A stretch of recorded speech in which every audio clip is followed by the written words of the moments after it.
in Uganda, and together with his family, was forced to flee by Idi Amin's brutal regime. He made his way to Nairobi, but was forced to flee again after a military coup there, arriving with his family in England in 1983.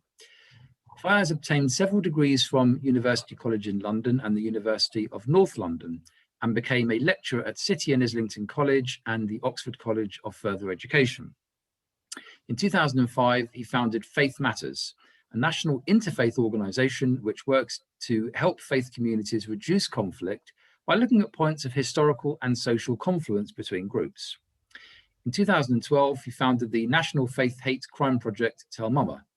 He set up its reporting procedures and classification of incidents, and through extensive lobbying of central government, MPs, police and crime commissioners and others, successfully implemented a national reporting process. He founded the National No to Hate Crime Awards, which recognises individuals and organisations working against hatred and intolerance, and has published 2 books on faith and identity. He also founded Muslims Against Anti-Semitism, which is the focus of today's talk. He has been honoured with an OBE for his work with communities and been a counsellor for 6 years in Oxford and the London Borough of Haringey. We're very honoured indeed to have you here, Fiyaz, and I will hand over to you to address us. Well, first of all, thank you very much for the introduction, Jeremy. Much appreciated, and thank you for the opportunity to be here to have this webinar with yourselves and members of the public who are listening in. So I just wanted to kick off by basically reflecting back on the topic, Islamist extremism and anti-Semitism, and the connection between the two, and particularly around Islamism and where the origins and the roots of anti-Semitic discourse may have come from. And so I think there's a bit of a historical introduction that needs to be provided, first of all, to show the fusion between the two elements, between Islamist discourse and extremism and its, I would say, umbilical connection with anti-Semitism. And I don't use that word lightly, because there is a clear umbilical connection which has developed over a period of time. So let me start off by setting the scene. Obviously, what has happened, in the last number of decades in the United Kingdom is that, sadly, in small parts of my co-religionists, in small parts of Muslim communities, the issue of anti-Semitism has taken root, and it has sadly become part of the discourse and become part of the narrative, particularly and acutely around, obviously, the Middle East and the conflict between Israel and Palestine. But these things don't just happen out of nowhere. They don't just happen to become part of a network or a discussion within communities or sections of communities. Clearly, I'm talking about a small section of Muslim communities, and in no way, shape or form should this be a projection on all members of my co-religionists. But certainly a small section of Muslim communities have fallen into a discourse which we can see some of the results of over the last 6 to 8 weeks, and during the Gaza crisis in 2013-14. I can go back early 2000, whenever there was a crisis in the Middle East. This narrative, anti-Semitic discourse, is strongly associated around conflict in the Middle East and pops its head up through the number of anti-Semitic incidences and hate crimes that target Jewish communities here in the United Kingdom. Obviously, the spikes also happen in Europe.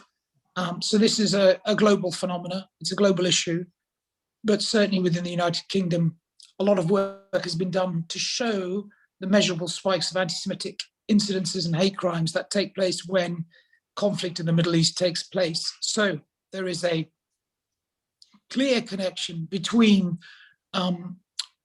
anti-Semitic rhetoric, the Middle East, its conflict, and I will make the case as to why Islamist discourse has been one of the drivers of the fusion in thinking that has taken place. So Islamist discourse, Islamist thinking, which is clearly different to British Muslims as a population.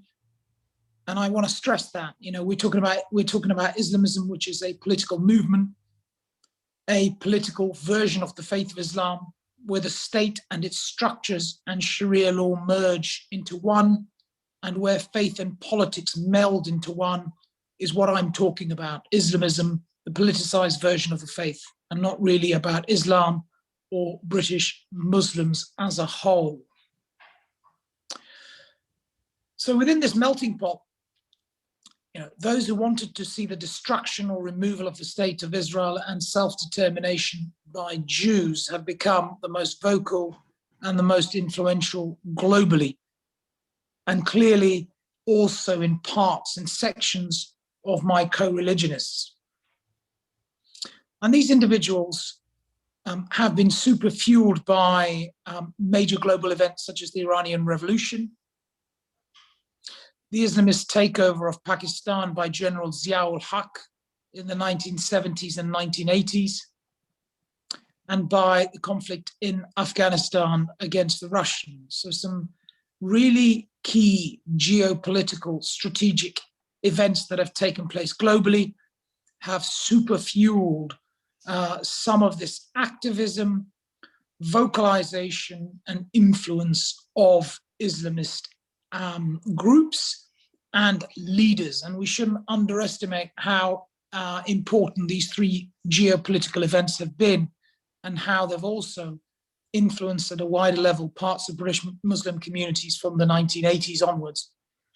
So we are talking about a 4-decade cycle here, or sets of cycles that have taken place, where Islamist discourse has percolated and filtered through into sections of my co-religionists. And I've mentioned these three events since they've had an impact clearly on some within British Muslims of Pakistani heritage. And Islamist groups such as the Muslim Brotherhood and its offshoots in mainly Arab majority countries have been active in co-opting the Israel and Palestine conflict clearly into their narratives, that they alone, for example, can find a solution, be it political or military, to the conflict, and which involves the takeover of the whole of the region and the de facto annihilation of the state of Israel. So the Muslim Brotherhood, at a core, has been pushing this thinking, has been pushing this view, and has been pushing this form of influence, particularly within the MENA, Middle East, North Africa region. Okay. And so their impacts and influence has mainly been on Arab-speaking Muslims from the Middle East and North Africa region. And so it's important also to distinguish where these influences have come from. So within the UK, most of the British Muslim population are of Pakistani heritage. What I've tried to do is distinguish and delineate some of the other thinking which has come from Islamist circles, particularly the Muslim Brotherhood, which has been active in the Middle East and North Africa, particularly North Africa as one of its starting points in Egypt, in the Egyptian context. But it's also important, as I reflect on this, to make clear that the administration of General Zia-ul-Haq in the 1970s and 80s in Pakistan also formed a turning point around the supercharging of Islamist influences in the United Kingdom, in those communities, in sections, small sections, but those sections of British Muslim communities of Pakistani heritage, because the diaspora link was clearly there between their countries of origin, of heritage, and the rhetoric was also spewing in from individuals like Zia-ul-Haq, who took a strongly Islamist and strongly ultra-conservative hardline approach in his policies, in his rhetoric, and his political and military stance. And it's important to realize that connection, that diaspora connection, that heritage connection, and why Zia-ul-Haq and the influence of Islamism within Zia-ul-Haq's administration seeped into small sections of my co-religionists here in the UK. And with that Islamist administration in the 1970s and 80s in Zia-ul-Haq in Pakistan came the usual element of anti-Semitic rhetoric, discourse, and strongly anti-Israel political stances through Zia-ul-Haq and his policies and practices, and then back into diaspora communities of Pakistani heritage. So it's important to realize the distinguishing geographical fissure points of how Islamist groups have been influencing the regions and the areas. Okay, Muslim Brotherhood mainly Middle East and North Africa. Administrations like Zia-ul-Haq, heavily influenced by Islamist thinking, very ultra-conservative, and where Islam has been used, and the religion of Islam has been used as a rallying point to fight, quote, the infidel, in that point being the Russians. And let's not underestimate how those same networks and Islamist networks that were used to tackle and fight against the Russians then turned very quickly and fed and devoured upon anti-Semitic rhetoric. In other words, suddenly from the Russians, America, as we all know, became the great Satan. And the reality is, with that kind of rhetoric, anti-Semitic discourse was strongly attached and not far from it. Okay, so it's important to realize the influences and the political connections that took place. And so let me kind of briefly speak about the origins of the Muslim Brotherhood as well. It's important to outline those whose networks have also given rise to Islamist leaders who have also placed the liberation of Jerusalem, and I read that to be the complete dissolution of Israel, okay, the complete annihilation of Israel, front and center in their campaigning and their messaging. And so, like many groups, the Muslim Brotherhood has suggested simplistic solutions to complex problems, with a concept of the victimization of Muslims at the core of its campaigning.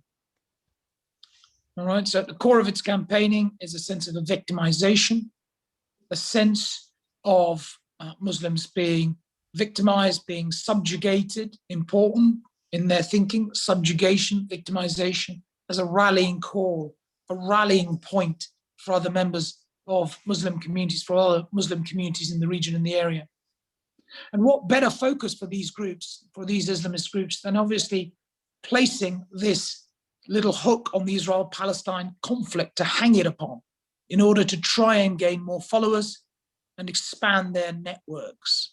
So Islamist groups saw the Israel-Palestine conflict early on as a rallying point, a point of campaigning, a point of influence, a point that they could gain more supporters, and in the end, more economic impact and donations that could expand their ideology.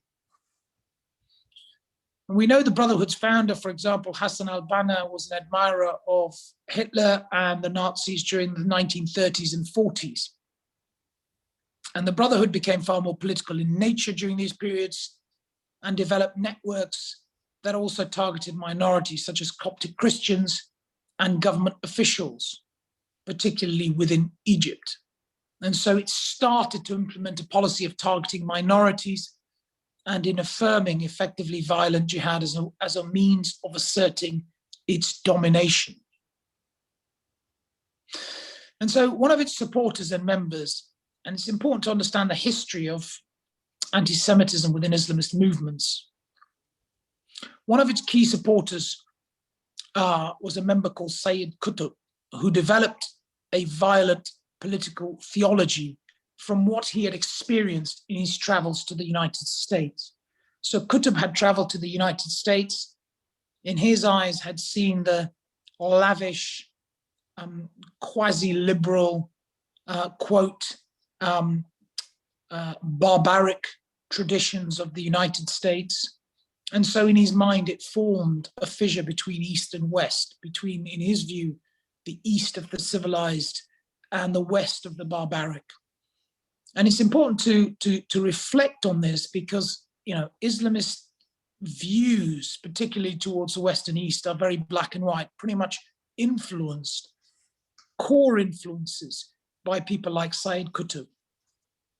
And I'll explain the link to anti-Semitic discourse within Islamist circles because Qutb plays a key role in that, a fundamental role in that. And I'm not talking about influences in just in Egypt or Jordan or Syria. Okay, Qutb's influence and tentacleization in terms of his ideology has sprung up, and we are seeing some of those impacts here in the United Kingdom over many decades, but we're seeing those impacts. And so Sayyid Qutb was one of the supporters of the Muslim Brotherhood. And so Qutb saw civilization kind of emanating from the dawn of the introduction of Islam early on in 7th century Arabia.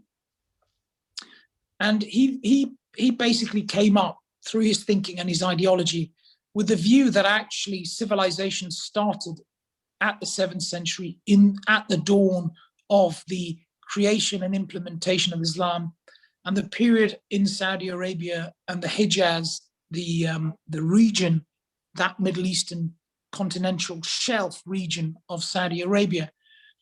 The period before Islam, he regarded as the barbarous or Jahiliyyah period, a period of barbarism, a period of a lack of civilization.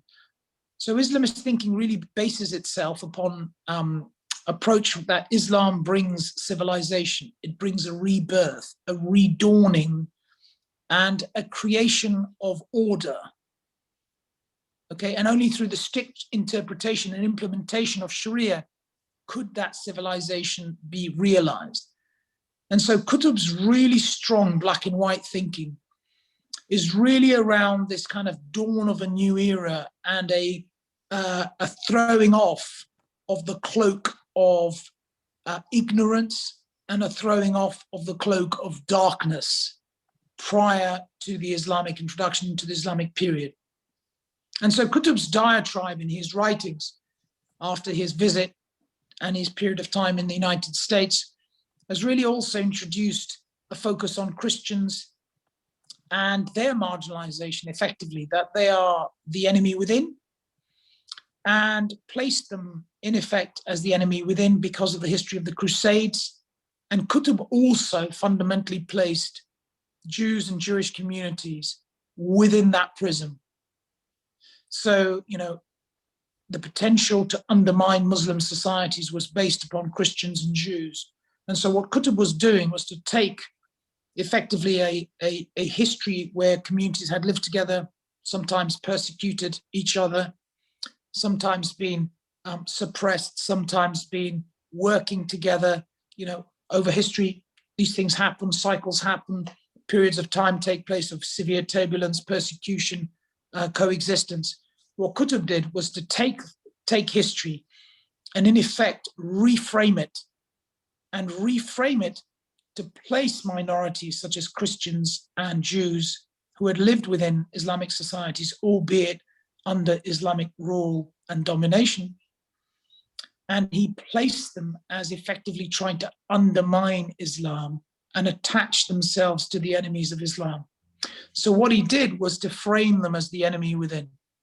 No longer were they the trader, the person you live next to, the person that your family had known for generations. They were now the people who were trying to undermine your very existence. They were now the people that were trying to undermine your society and your Islamic set of beliefs. And so Qutb is a key character in placing anti-Semitism within the heart of Islamist networks. It's important to realize that.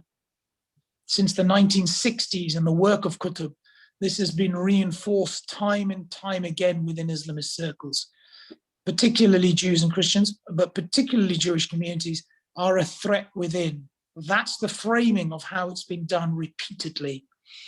And within that context, the Israel-Palestine conflict, you can see, gives them a form of legitimacy that they can point to. We all know it's ludicrous and ridiculous, but in their eyes, they legitimize it by saying, look at what's happened with Jerusalem, look at what's happening with the Israel-Palestine conflict. So Qutb's thinking is very, very important to reference around the anti-Semitic discourse and how it's come about over the last 30 to 40 to 50 years, okay? Qutb also, in terms of Islamist extremism, is a key player. So his marginalization of minorities is framed within a wider context of Islamist supremacy.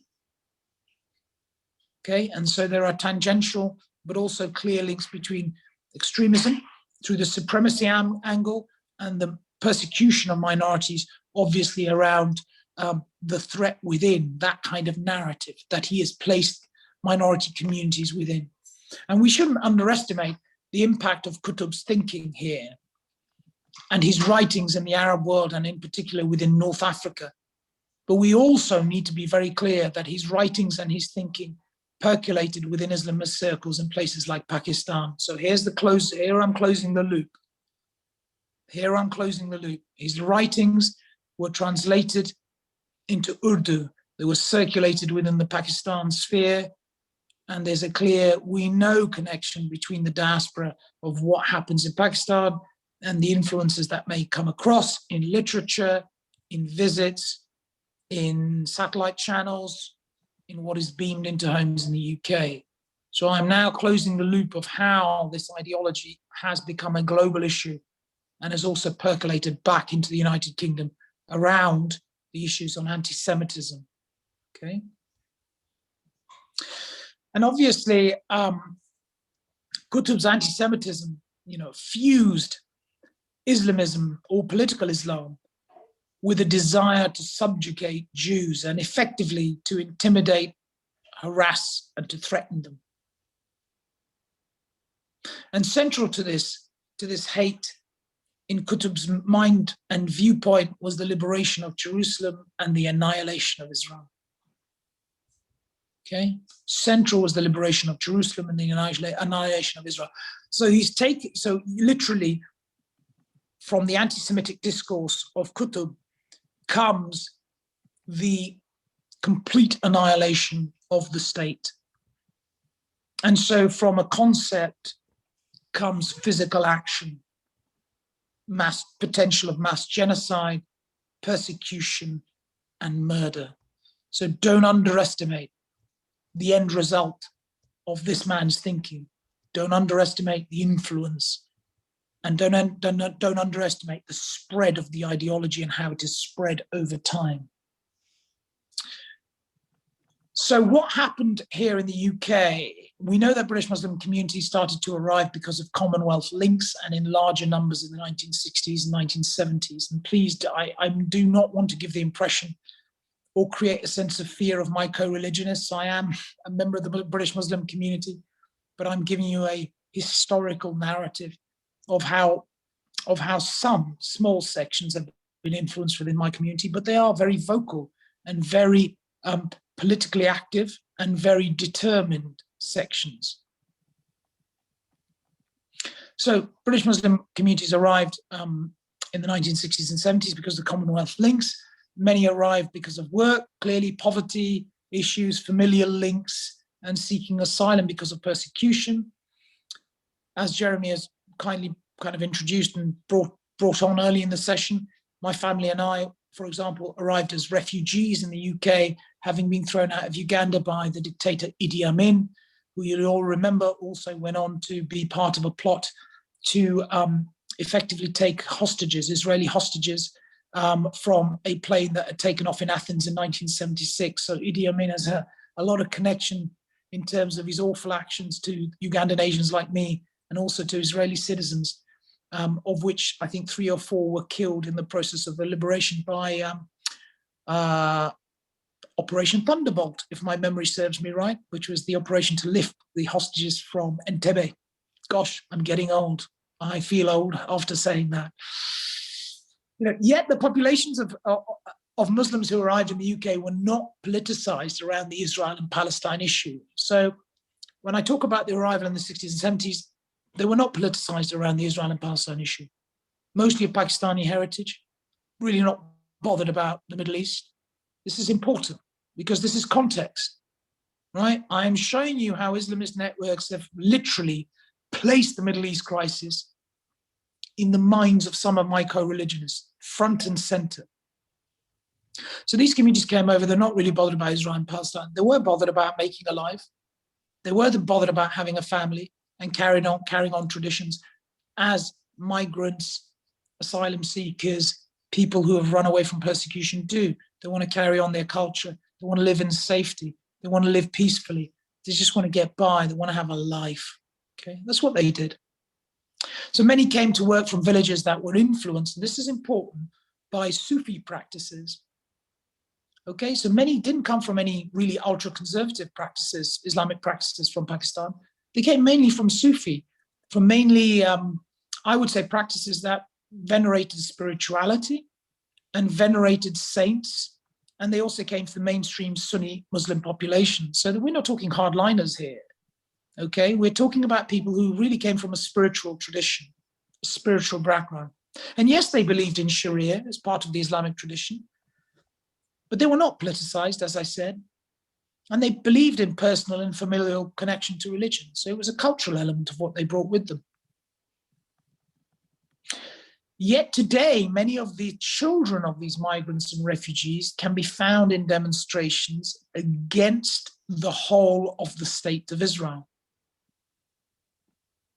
And some of them will be found chanting things like, "From the river to the sea, Palestine will be free." Now, some may argue, well, they don't know what they're saying. But I argue that some will know what they're saying.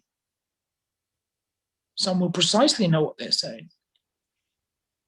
And that means the destruction of the state of Israel and the effectively wiping off of the state.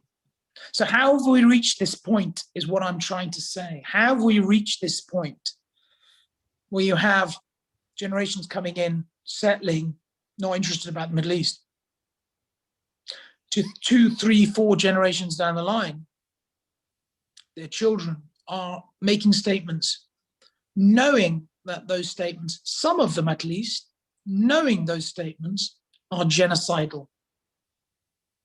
It's a question, and it's a fair question I raise.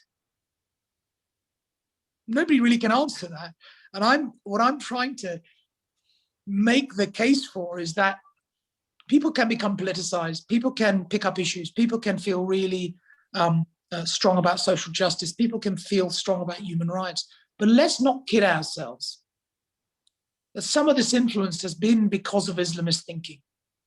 Let us not kid ourselves that some of these networks have come with an ideology behind them that is fused with anti-Semitism, and that is fused with effectively a genocidal quality and quantity to it. It's depressing to say, but that's the reality of the case I am making. So, as I said, what has fundamentally changed from then to now? What has led to the hyperpolarization of many of these individuals? You know, sometimes we can celebrate the fact that people who become politicized actually can be seen through a positive lens, you know, because they're connecting to politics, communities are connecting to them. It's a good thing to have a voice around politics. But when that is driven by a narrow, one-sided set of views that promote, in some instances, the utter annihilation of Israel, then that, I argue, is a real ongoing problem. And so it has brought into being a virulent form of aggressive anti-Semitism, which we saw just a few weeks ago on the streets of places like Golders Green, with convoys driving through and targeting Jews with chants of raping Jewish women. Is that political activism? The answer to that is, in my opinion, no. We've moved into an aggressive, extremist form of anti-Semitic action on our streets. And so during the 1980s, I'm just going to go back again. So I'm going to go back and I'm going to show you how the link of Islamist discourse took root here. I've talked briefly about the diaspora link. I've talked briefly around the Islamist authority and administration of General Zia-ul-Haq and some of the satellite channels, some of the links, some of the newspapers, some of the literature books that were percolating and influencing the diaspora and connections here in this country. But I'm now going to go back and look at some of the leadership that also came from Islamist circles and settled in the UK, because it's important to look at the variety of influence points and how they ended up here in the UK. So during the 80s and 90s, major military and intelligence drives against Muslim Brotherhood and Islamist networks took place in Egypt, Jordan, Syria, Iraq, Libya, across the Middle East and North Africa, and Arab countries. Why? Because they had strong socialist-leaning leaders, very autocratic dictators, who saw the Muslim Brotherhood and who saw its networks as a threat to their positions and to their longevity. Okay, so socialist leaders were seeing these religious zealots, deeply politicized, as a threat to their longevity and to the longevity of their family through future generations. And so we know extreme persecution and torture took place with many of these Islamist leaders imprisoned, killed, or tortured. And some of them claimed asylum in Europe and in the United Kingdom. And some of these individuals were clearly involved in Islamist networks and groups. And having arrived in the UK, then ensconced themselves in mosques and local networks. And they were highly active, they were politicized, they were fluent Arabic speakers, and they passed off their soundings and their activism as Islamic text and scripture, with many young Muslims, mainly, unable to know the difference because of a lack of religious literacy. Okay, so the Arabic context to them, the Arabic language, felt and sounded like actually it was from a deeply Islamic scriptural tradition, when actually with these kind of individuals, it was not. It was deeply politicized, it was slanted, sometimes it was made up, sometimes it had bizarre linkages, sometimes it had anti-Semitism in the heart of it. And so it was really a hodgepodge, sometimes of nonsense, sometimes around the prejudice that these individuals were carrying and bringing with them into the United Kingdom. Okay, so language difficulties, lack of access to good scholarly sources and accessible religious leaders meant that the influence of some of these Islamist, quote, activist leaders within sections of Muslim communities were exaggerated. They were more pronounced, they had a marked effect, they were more influential. Okay. And so anti-Israel and deeply anti-Semitic leaflets, cartoons, books, and materials that were sourced, published, and circulated by such Islamist self-declared leaders meant that they started to influence local Muslim communities. And some young people within these communities were feeling at that time a clash of cultures, you know, growing in the West, yet feeling marginalized and discriminated. It was their experience. And in that scenario, I would say, like many migrant communities and many communities who have been dislocated, they were looking for a sense of belonging. Okay, they were looking for a space in which they belonged, where they were respected, where they had a place, they had a shape that they felt they could live a life around. And so they were drawn to the rhetoric from Islamist leaders who were talking about things like wresting power and control. And so this kind of sense of ownership, of control, that if they joined this group, that if they joined that leader, that if they were part of this study circle, that they could gain more control of their own lives, meant that they were drawn in, and they were drawn in some instances, to more aggressive and violent interpretations of Islam. And something that the parents of these young people would not have been able to associate with the Islam that they followed. So here's the intergenerational fissure taking place. I can't underscore the fissure because it is a significant generational fissure that's taken place in some local communities. You know, when I speak to these parents, they will say, well, I came here, worked hard, studied hard, took a lot of racism, but I just try to give the best to my son and daughter to carry on the tradition. And yet the son and daughter is then saying to the parents, you're not proper true Muslims. Where did that come about? Well, I argue that some of that came about because of individuals like this, Islamist leaders, inculcating a form of Islam or Islamic interpretation that is so devoid of the past kind of parental elements that you would expect these young people to be holding with their parents. And that's where some of this generational fissure took place. And so, you know, delving into this historical past, you need to also look at what took place and why anti-Semitism and this fixation around Israel and anti-Semitism consistently rears its head. You know, the Lebanon civil wars and wars with Israel, the intifadas and coverage of Israel in news sources has meant that Israel has become front and center in campaigns by Islamist groups. Islamist discourse relentlessly discusses past Jewish-Muslim relations to prove what they see as Jews' inherent vices, projecting the past onto today's Jews, their character, their way of thinking, and predicting and unfortunately predicting their inevitable demise. So that's how it's framed. That's how Islamist thinking and Islamist groups are framing Jewish communities today. Okay. And so Islamists have developed a strong nostalgia for the past. And people like Qutb and his influence still transcend, as I said, through to today. For it was Qutb who placed a toxic form of rationalization of anti-Semitism within Islamist discourses and circles, relating the state of Israel to Jewish power, which he then linked to those Jews who had resisted Islam at its earliest formation. So here Qutb does something pretty toxic and really taking it down to the lowest common denominator. And it's important to realize that it really punches home with some Muslims globally, because what it does is it picks up on historical connections and it twists them. It subverts them.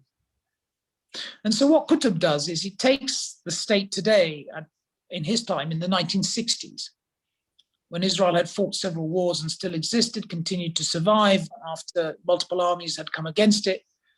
And what Qutb then says is its very existence is a threat to Islam itself, because he takes it back to the early formation, survival of Islam and Islamic traditions, and says, well, actually, at an early time, historically, Islam's, quote, enemies were Jewish communities. So he really links that existentially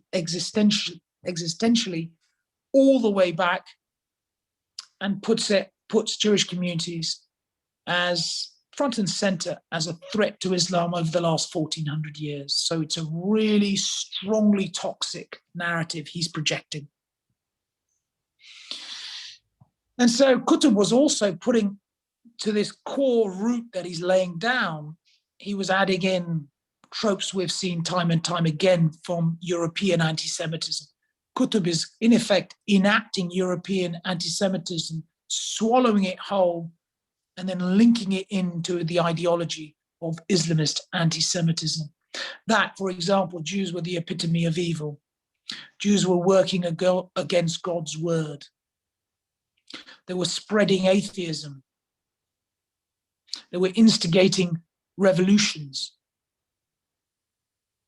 And Qutb, in one line, one paragraph states, and I just noted something down, and here he goes trying to link modernity, i.e. the state of Israel, back to the early wars around the formation of Islam.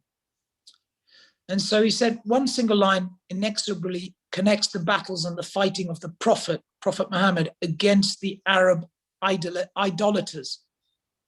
Okay, the people and the communities and the religions around Arabia at the time, at the dawn of Islam. Many of them were people who worship multiple gods. So he says, one single line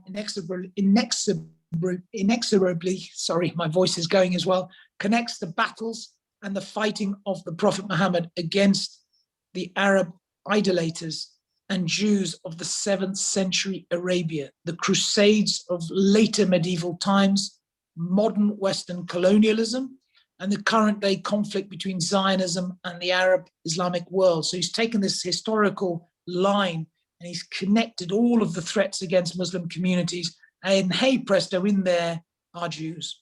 Throw in the community that is always getting blamed for everything, is what Qutb does. And then he goes on to say, in fact, both sides, i.e. the Muslim side, in his view, the good side, and the other side, Jewish, Christian sides, both sides do not have any choice but to participate in this inevitable and eternal struggle between good and evil. So he's pitching communities, in effect, in a war, in a physical and a spiritual and an ideological struggle. And so what Qutb does, as you can see and hear, is he's sweeping in European anti-Semitism and placing it also into Islamist discourse. And in his view, the Jewish campaign, he's just quoting, the Jewish campaign against Islam was being conducted from two sides, Qutb says, the physical and the spiritual. So he's seeing this kind of moral, physical, spiritual battle against Islam by Jews. That's the way Qutb frames it. And so he says that actually the former, i.e. Jewish communities, were involved in a bodily and material struggle against Islamic society, Islamic civilization.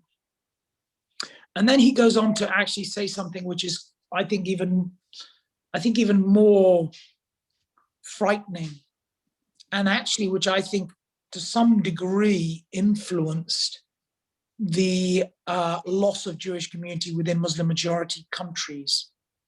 Okay, where we've lost a lot of the Jewish communities and the heritage in those countries. And I think part of it comes down to this kind of ideology, which led to the persecution of local Jewish communities in Muslim majority lands.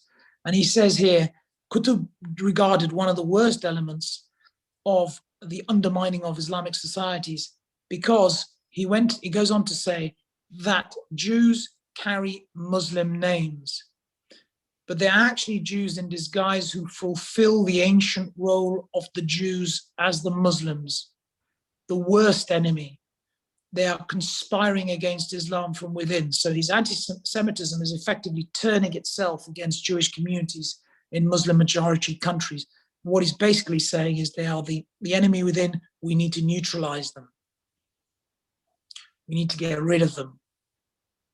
Okay, they're an internal threat. They're a worse threat than anything beyond Muslim society and Muslim countries. And so this kind of quintessential view that Qutb took of Jews being essentially evil, and of the division of the world between the good Muslim side and the evil side of Jewish communities, is how he personified his form of anti-Semitism in his writings. Okay. A couple of other things, just a couple of other points I'm going to make, and I hope we can then open it up. I know it's coming. God, the time's really gone on. And so just to finish off by saying, Muslims in general regard Islam and, as being superior to other faiths by supersession. Okay, Christians have it, Muslims have it. Sadly, this sense of superiority, which I dislike inherently, because I just think it's a religious belief that I follow and gives me a bit of spiritual peace. That's as far as my religion goes. I don't believe it's better than any other religion. But anyway, many Muslims believe Islam is superior to other faiths. Is a part of the thinking. Is it a good or bad thing? It's people's choices, people's opinions, people's views. Lots of Muslims will look at historical elements and say, Jewish communities were accepted within Muslim majority countries as long as they didn't challenge Islamic rule. Pretty much correct. Okay, pretty much correct. But what Islamist groups have done, and this has been different to Muslim perspective, is that they've taken the current political state of affairs, okay, through the creation of the State of Israel, and effectively now said in the discourse that any sense of coexistence, any sense of even being under Islamic subjugation or rule has been forfeited. And that the State of Israel itself as a symbol means that Jewish individuals, communities, property and resource are potentially fair game.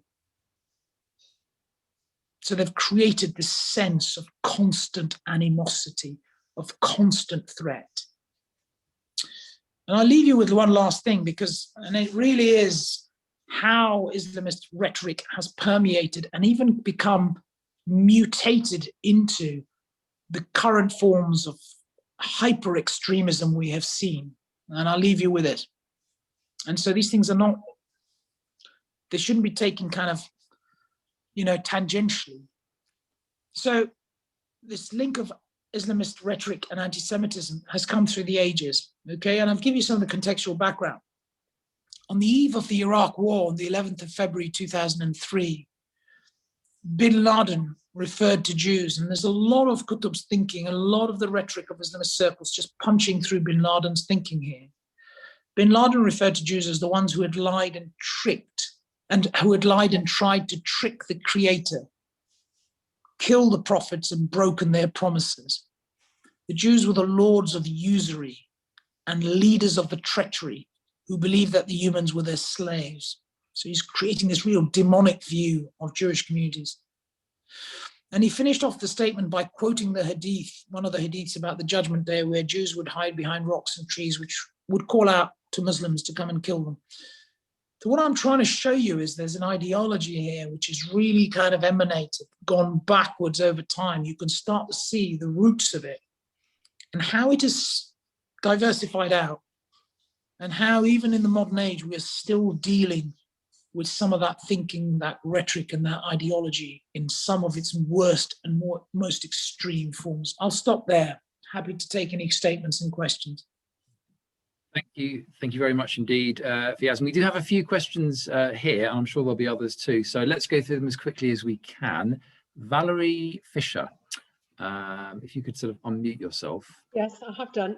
Thank you. Hi. I think I just should tell you that I am speaking from Israel, so this has really got me. But I wanted to ask, how much of the influence of Iran since 1979, how much influence has been on Muslims in the UK? Because Iran is Shiite, and you said that most of the Pakistanis are Sunni. Do you think it's made a difference? Yeah, that's a really, really, really good point, Valerie. The answer to that is yes. The answer to that is Islamist ideology, networks, energies have been supercharged since the Islamic Revolution in Iran. Have been supercharged. They were supercharged globally, and one would expect that even though that was a Shia and is a Shia regime, that would not affect Sunni communities. Well, that just wasn't the case. Sunni communities were energized, some of them elated because of the Islamist revolution in Iran, which is a Shia country. Clearly, I'm not talking about the vast majority of Muslims being affected, but there were some who clearly saw Iran as a new way of an Islamic dawn. And so, yes, there was an impact in the United Kingdom. Yes, there was an energization of circles here in the United Kingdom, but it also happened globally. So yeah. Iran and the revolution is at the root of some of the supercharging of Islamist discourses and narratives globally. And again, we are dealing with the ramifications to this day. I think we'll be dealing with it for many years to come. With the election of this new president, it's very frightening. We will continue to deal with these issues, sadly, because they're quite entrenched now in some communities and some arenas. Right. Just one other thing which I didn't write down. You were talking about the history, and the Mufti of Jerusalem in the 30s and 40s was an admirer of Hitler. Yeah. And was a tremendous influence on the Arabs who were living in this area pre-state days. Yes, indeed. Indeed. Historically, yes, he was an admirer of Hitler and sided with Hitler and visited Hitler, if I remember rightly. Yes, apparently. And so, a lot of the Islamist thinking is really around power relations. It's something I've touched upon, but I just need to reiterate the issue of power relations, the issue of subjugation, the issue of supremacy and superiority makes up some of the ideology of Islamist circles. And so it plays into this view that actually, to subjugate Jewish communities, we will work with others, or we will partner with others, or we will engage with others. But it is driven by a supremacist thinking and a sense of subjugating minorities. And so it is different to, and I'm just making the case, it is different to people who are practicing Islam and being Muslims in their life and spiritually believing in their faith. Yes. But the Islamist side is much more aggressive in its posture. Yes, and of course the Muslim Brotherhood was formed well before the State of Israel. Totally, totally. As I said, it's been going on in our 70, 80 years, easily, some of these networks. So there are real issues here, and its leaders and its influential kind of leaders, as I've made in the case, have kind of spilt over into the UK and into Europe in some of these areas of claiming when claiming asylum. So we're dealing with the fallout of some of these issues when they've been in the UK and been very activated and got involved in local mosques, local networks, etc. Yeah, Okay. thank you. Okay, excellent. Now, the next question, Ron Frensel has asked me to actually read out because his computer won't allow it. So he writes here, I worked with a well-educated secondary school teacher who, after my lesson dealing with the Shoah, tried to be compassionate in a way that filled me with horror, saying something like, after all that genocide, you should have done to those Germans what they did to you. He says, I'm still shocked some 3 years later how an educated, otherwise coming across as a very pleasant person, in brackets Pakistani heritage, I think, could think in such a hyper-collectivist us versus them way. How much of that mindset might be present within the UK Pakistani Muslim community? Wow. Well, having worked with the community over many years now and decades, pretty much it's not a majority mainstream view. Okay, I just need to make that very clear. However, there are sections in the community who will have that thinking, and so it breaks down into 3 or 4 different subcategories. There are people who are driven by hatred of Jews, one category in that subcategory. There are others who are driven by a passion because they see the conflict through one side. And there are the third element, which are people who just don't know better and don't know the language and will say things. And if you speak with them, you can educate and inform them. So you have these 3 categories. And there is a quite a substantive section that actually just don't want to give the dignity and due respect to Jewish communities, and who carry that anti-Semitism. But there's a large number to work with, to inform, to educate, to bring along, to say, look, this language, you might care for Palestine or Palestinian issues, fine, great. But don't say this because it means this. Don't do this because this is what it means to Jewish communities.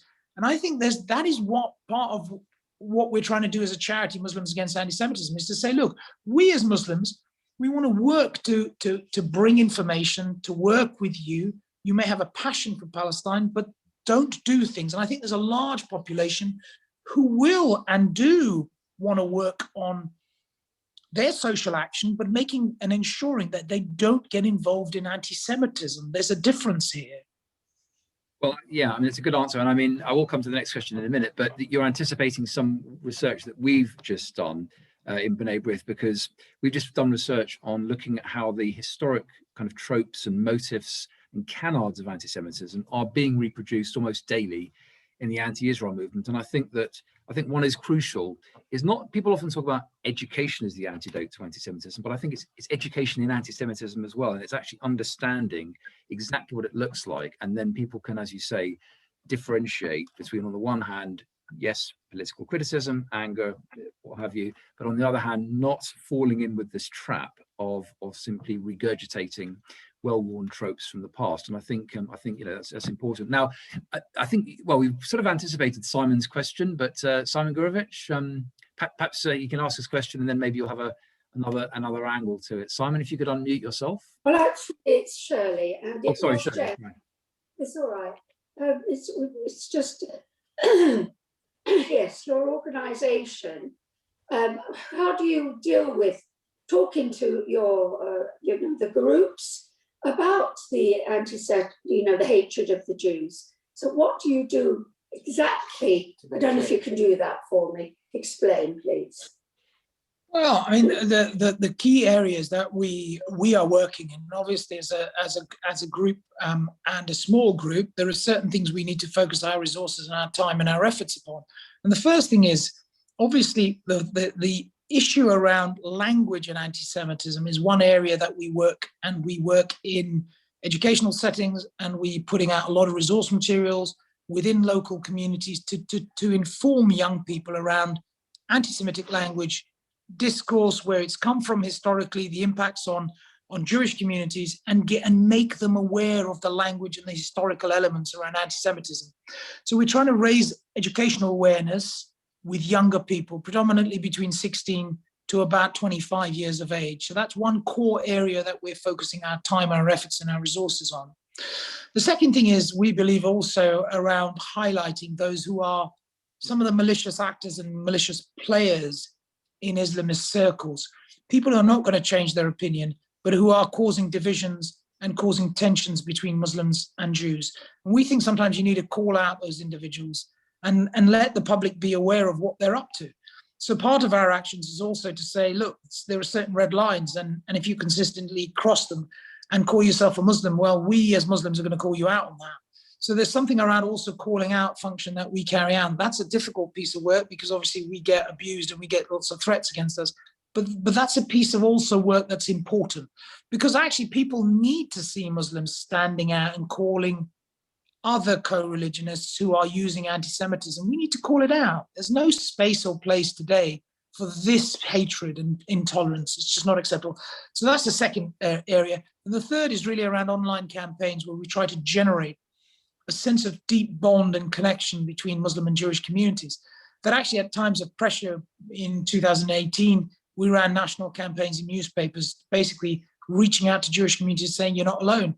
We did that just recently a couple of months ago. Again, sending out in, I think, 5 or 6 national newspapers a message that actually we were not going to tolerate anti-Semitism because of the Israel-Palestine conflict. Now, yes, it's to some it may seem like a drop in the ocean, but we're the only group made up of British Muslims willing to step forward and saying, look, there are some red lines, and we are not going to allow some of our co-religionists to carry on in the way that they've been doing in targeting our Jewish brothers and sisters, whether in the UK or internationally. But certainly this is not on, and it's not the way we want to live our lives, and it's not the way we want people to perceive us as British Muslims. But more importantly, we know as Muslims what prejudice feels like. Why the heck are we doing it towards other communities? So there's a red line here. There is a red line that people should not be crossing. So through education, through setting the boundaries of what the red lines are, and also of calling out and supporting young leaders. These are the areas of work that we're focusing upon. Thank you very much indeed. Jack?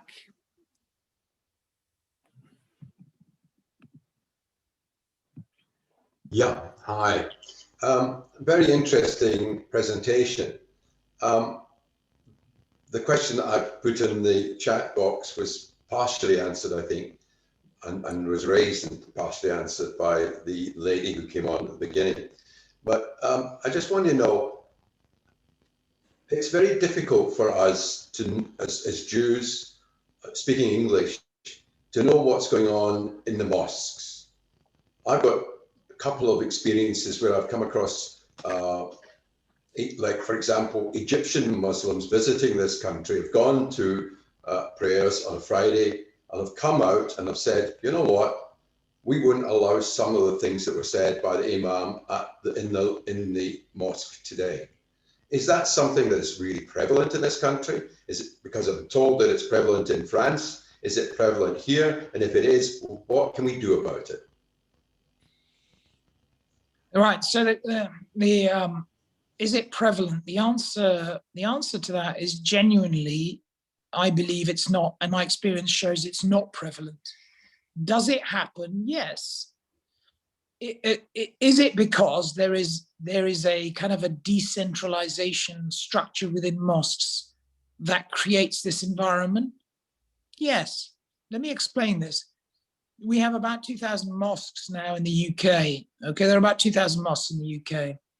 Each one is governed by its own trusteeship. Each is governed by its own trustees. Some mosques are exceptionally good in terms of their governance. Like any institution, some are very bad.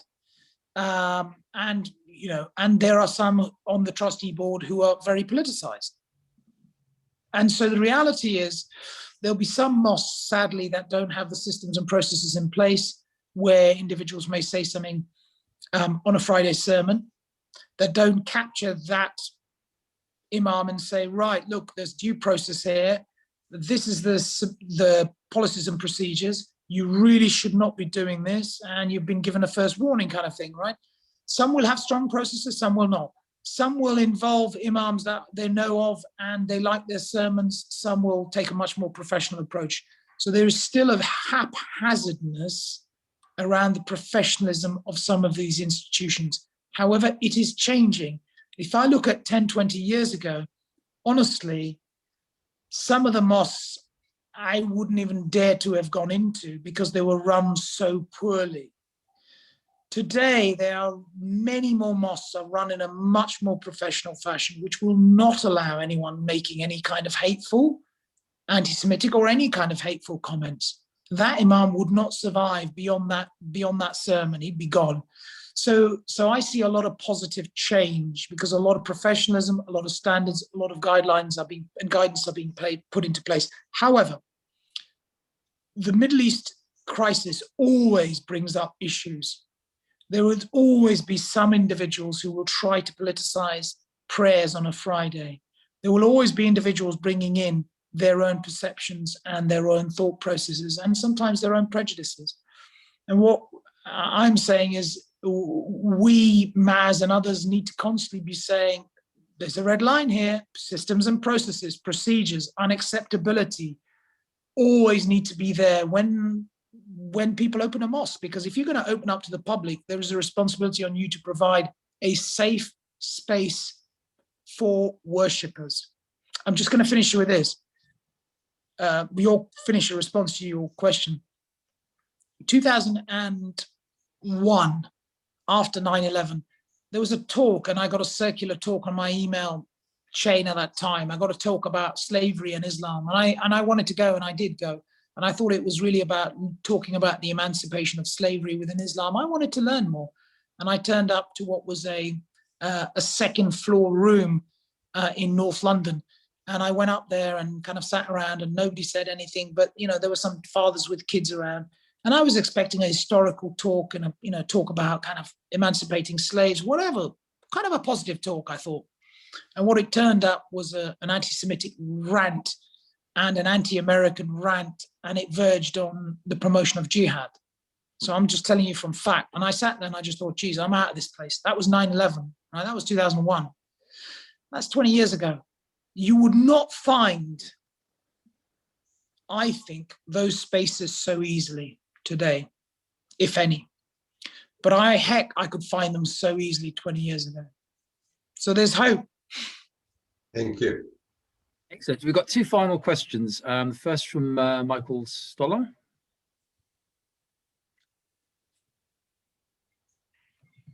Thank you, Jeremy. Really following on from the previous question, to what extent do you feel that the ideology you've presented is countered in the mosque as a whole, and also importantly in the schools, in what's taught? Because it seems to me that what starts as an ideology amongst a minority of people can so easily move to a much wider concern, and that ideology becoming sort of a majority view. Equally, with the right sort of education, that can fall to lower levels. What's your view on that? So it's a really good question, and I'm going to give a nuanced answer, because life is not so black and white like the Sayyid Qutb's try to make out, as I've been saying in this talk. The reality is there enough education and enough challenge to some of this thinking, Islamist thinking? The answer to that is no.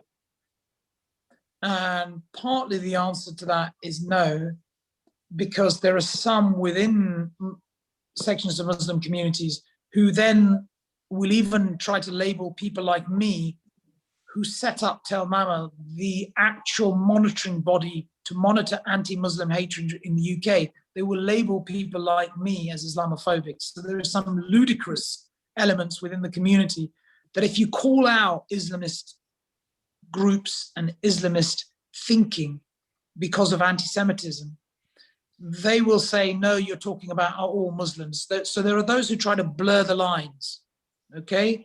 Who try to blur the lines because in their eyes, either they're partial to the ideology or they think even the term Islamism is a problem because it affects all Muslims. So they'll play a lot of this stuff.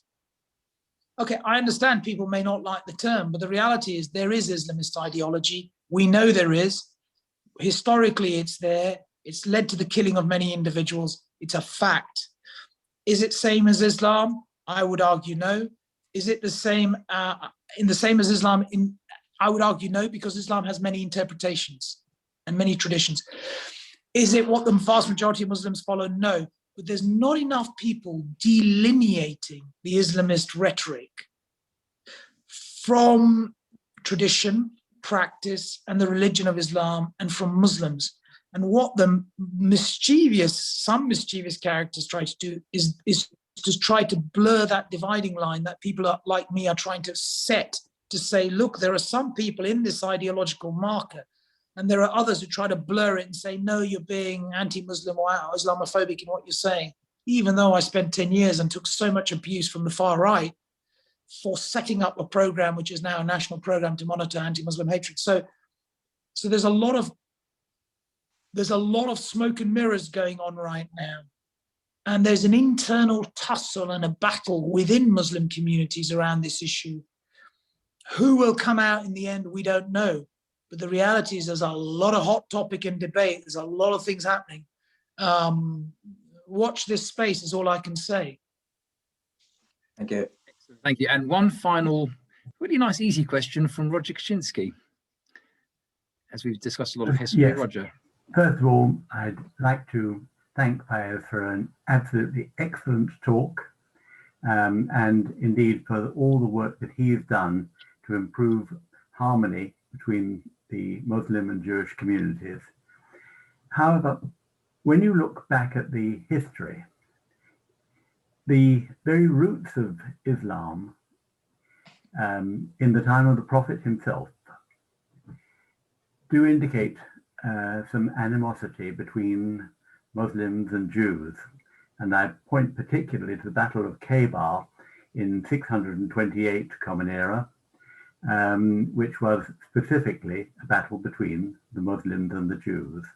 And although there have been many times when there have been wonderfully good relations between our communities, particularly, for example, in Andalus, there have been times when Muslims have in fact oppressed Jews, and more recently perhaps Jews being unkind to Muslims. I just wonder whether the suspicion between our two communities can ever be fully bridged. That's a really good, Roger, that's a really good question. And I think, to be honest with you, we have to be realistic. I'm not one of those people. I'm not going to be one of those people who's going to give a broad brush. The world is great and we all coexist together, right? Because our history, I would love that, and I continue to hope for that, and I continue to work towards that. But all I'm saying is our history at points has been a history of turbulence. And the reality is that's what it is. It is what it is. You can't change it. But what we can do is try to challenge those who seek to create more turbulence in today's world and to try to push them back. It does not mean whitewashing history. It does not mean looking up to difficult historical things that I have to look at in my own religion and my historical narratives and say, am I at ease with them today? Well, the answer is today is contextually different to what happened then.